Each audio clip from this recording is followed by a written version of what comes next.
Claressa, knockouts in 3 counts, Kyle Collison. We talked before the fight, you know, we talked with Tony before you came in about his entrance and him kind of getting to like set the table for you before you and Ross come out. Before we get to talking about the fight, you got to tell me about the energy in there, man. Having that entrance like that, having the whole crowd sing along with it too. Talk to me about the energy that gave you headed into the ring. Man, I done been all over the world to all the big boxing matches you can go to the Canelos, the Crawfords, the Shakurs, the Gervonta Davis, the guys who sell the big tickets. And when I tell you, it's nothing like a Detroit crowd. It's nothing like a Detroit crowd. I'm talking about they chant "Whoop that trick."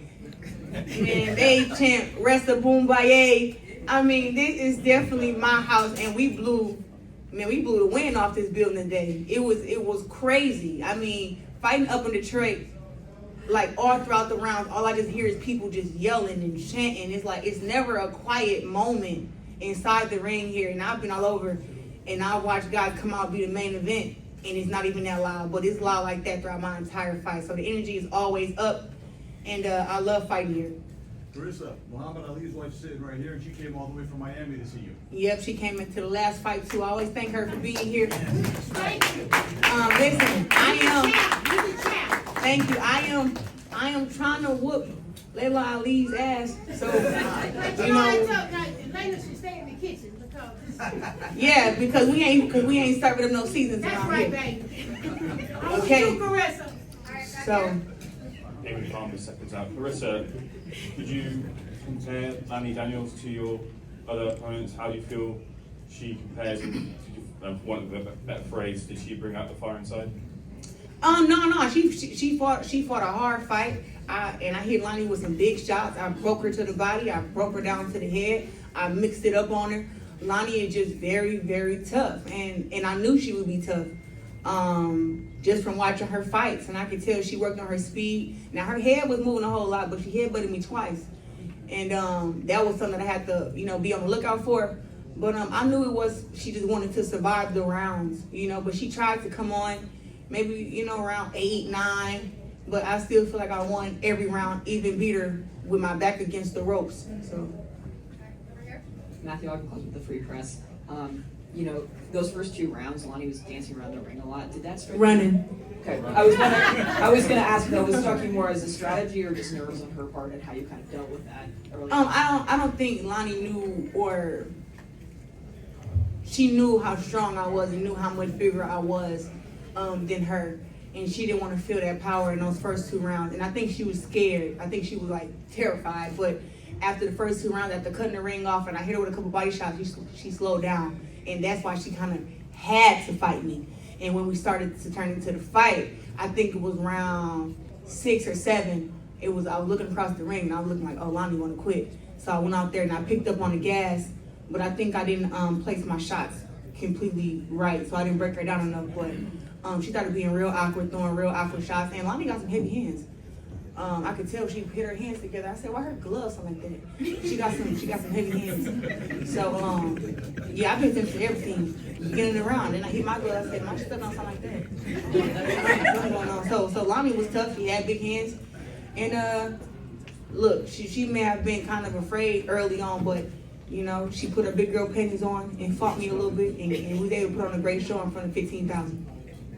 When do you feel like Lani was able, because there's a difference in a Claressa Shields promotion between the hype and then actually being in the ring. When do you feel like she said, oh wow, this is different? Was it first, second round? When did you feel that she kind of recognized what she was doing? Oh, I think like round 5, she realized that.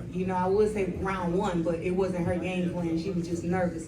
I think that round 5, I hit her with some shots that I go into the body on her, and I seen her face. She was like, oh, hold up.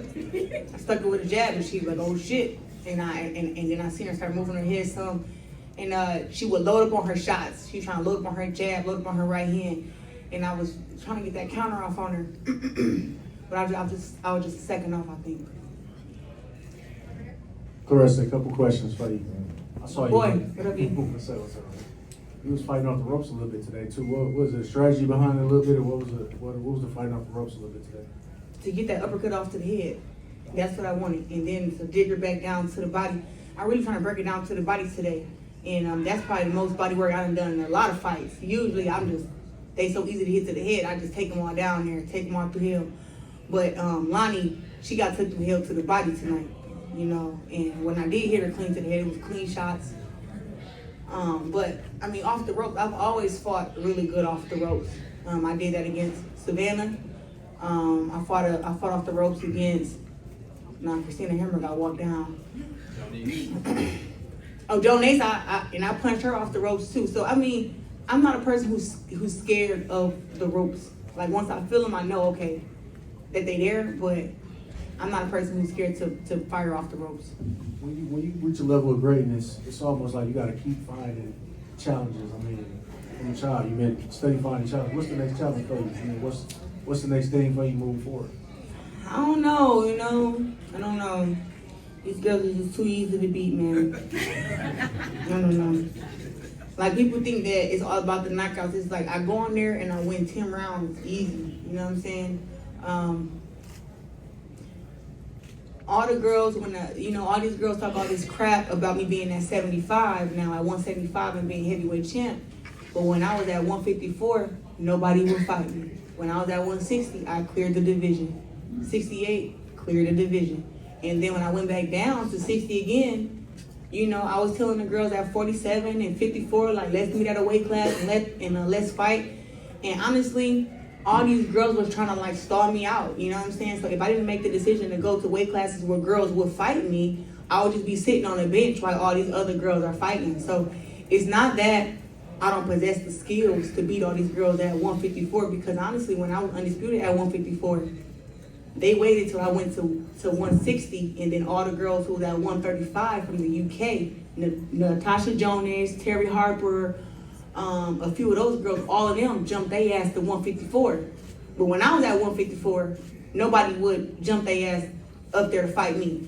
So, you know, I think I went like a 13-month hiatus without fighting, and I just like, I'm not gonna do that trying to make the best fight. So right now, if the girls at heavyweight, up at 175, are the girls who are gonna fight, it's clear that it doesn't matter who my opponent is, all the fans gonna show up and I'm gonna sell it out. So that's really what matters. And you know, we're gonna have a great promotion and let the people get, you know, familiar with my opponents. But I literally possess the best skills in women's boxing, and all these girls do all that chit chat, but nobody wants to meet me at 60. I think Mikaela Mayer been saying something about meeting me at 154. If she's serious, we can get cracking. But it gotta be a contract sign, and it gotta give me enough time to get down there and make that weight healthy. Because then I'm gonna go out there and show her that my skills is better compared to none. You know what I'm saying? Like my skills are the best, and I fight against her too. But it's not no other girl who's at a smaller weight class who's calling me out to meet me at 154 to fight, but Mikaela Mayer. So I'm gonna stay at heavyweight and hopefully get the big fights with Frank John Cruz, Sheikh Keneally. I want to fight LAILA Ali. You know, we put up the $15 million for the fight. We ain't heard nothing back yet. Hopefully she saw the fight tonight and say, you know what, I think I can take her. So hopefully she saw it tonight and she tell us yes. But I just want to make the best fights and the biggest fights. And that's against whoever. And to all the younger and all the little small girls, I be telling them, shut y'all little ass up. For real, shut up. Because I really hit too hard for them. But if they want to come to 54, that's the lowest I can go. And I want to tell Chris Cyborg, she still fucking suck.